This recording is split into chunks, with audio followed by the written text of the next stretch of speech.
लेकिन vote bank की राजनीति में छुपे हुए लोगों ने, डूबे हुए लोगों ने धर्म के आधार पर, तुष्टीकरण के नाम पर आरक्षण के अंदर कुछ न कुछ नुक्सेदनी करने का प्रयास किया और इसका सबसे बड़ा नुकसान एससी, एसटी और ओबीसी समाज को हुआ है। आदरणीय सभापति जी, आरक्षण की कथा बहुत लंबी है। नेहरू जी से लेकर के राजीव गांधी तक कांग्रेस के प्रधानमंत्रियों ने आरक्षण का घोर विरोध किया है।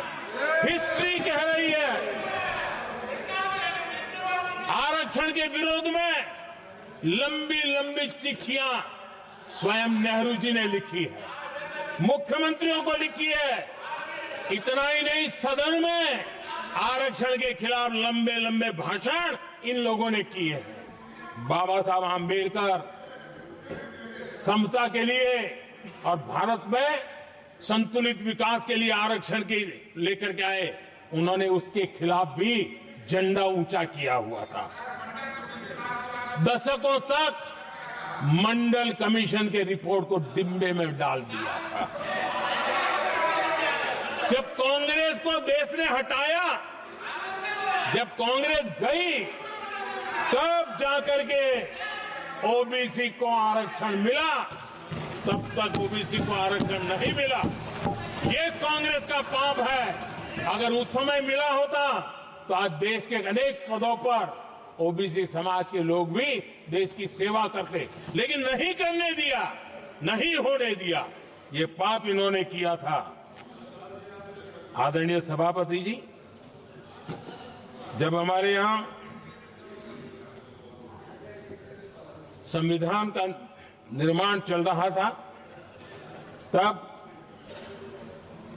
संविधान निर्माताओं ने धर्म के आधार पर आरक्षण होना चाहिए कि नहीं होना चाहिए, इस विषय पर घंटों तक, दिनों तक गहन चर्चा की है, विचार विमर्श किया है और सबका मत बना है कि भारत जैसे देश की एकता और अखंडता के लिए धर्म के, संप्रदाय के आधार पर आरक्षण नहीं हो सकता है।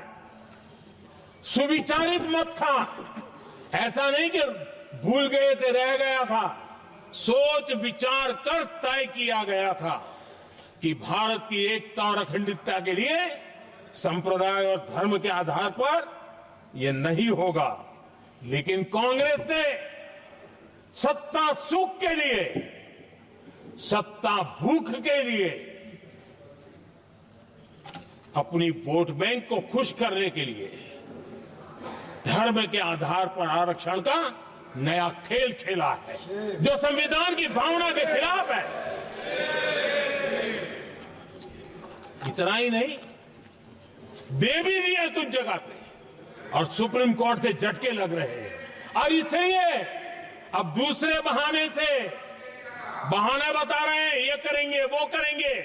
मन में साफ है, धर्म के आधार पर आरक्षण देना चाहते हैं, इसलिए खेल खेले जा रहे हैं। संविधान निर्माताओं के भावनाओं पर गहरी चोट करने का ये निर्लज्ज प्रयास है। आदरणीय सभापति जी, आदरणीय सभापति जी,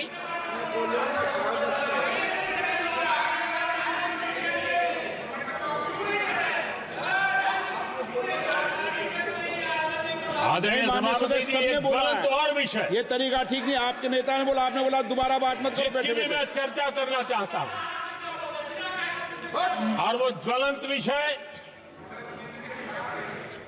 समान नागरिक संहिता, यूनिफॉर्म सिविल कोड,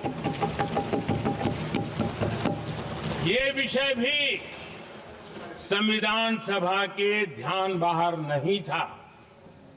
संविधान सभा ने यूनिफॉर्म सिविल कोड को लेकर के लंबी चर्चा की, गहन चर्चा की, और उन्होंने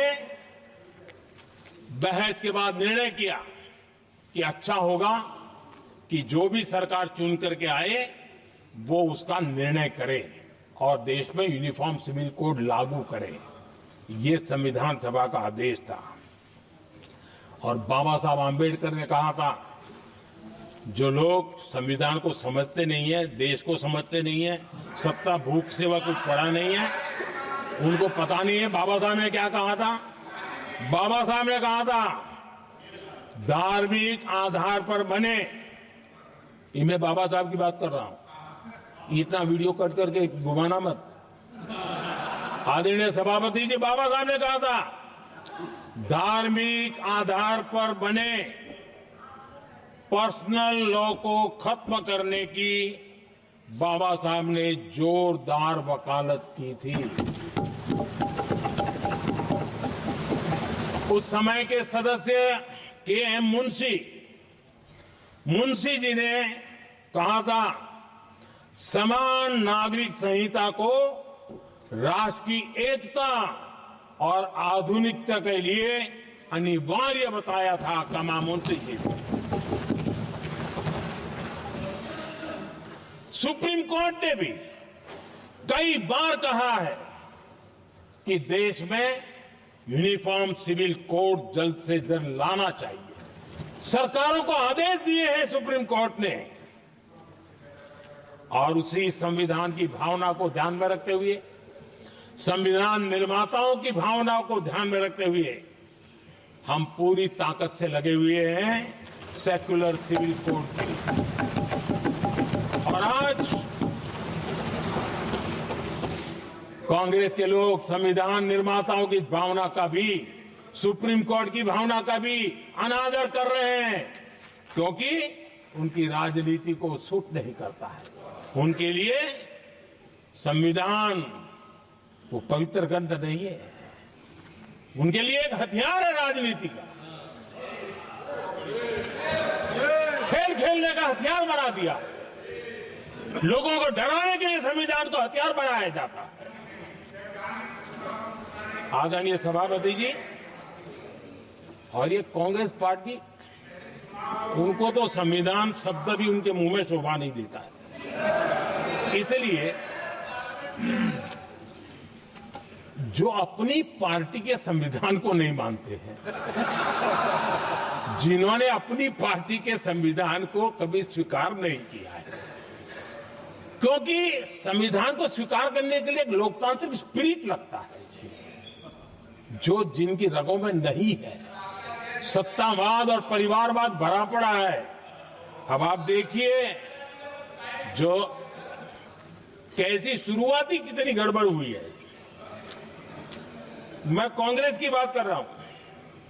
12 कांग्रेस की प्रदेश की कमेटियों ने, 12 प्रदेश कमेटियों ने सरदार पटेल के नाम पर सहमति दी थी।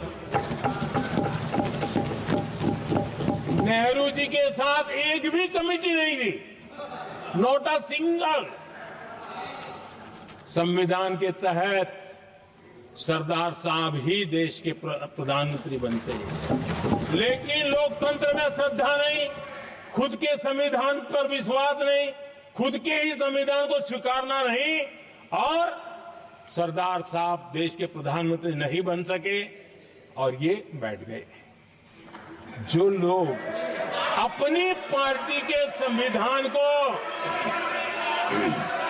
जो लोग अपनी पार्टी के संविधान को नहीं मानते,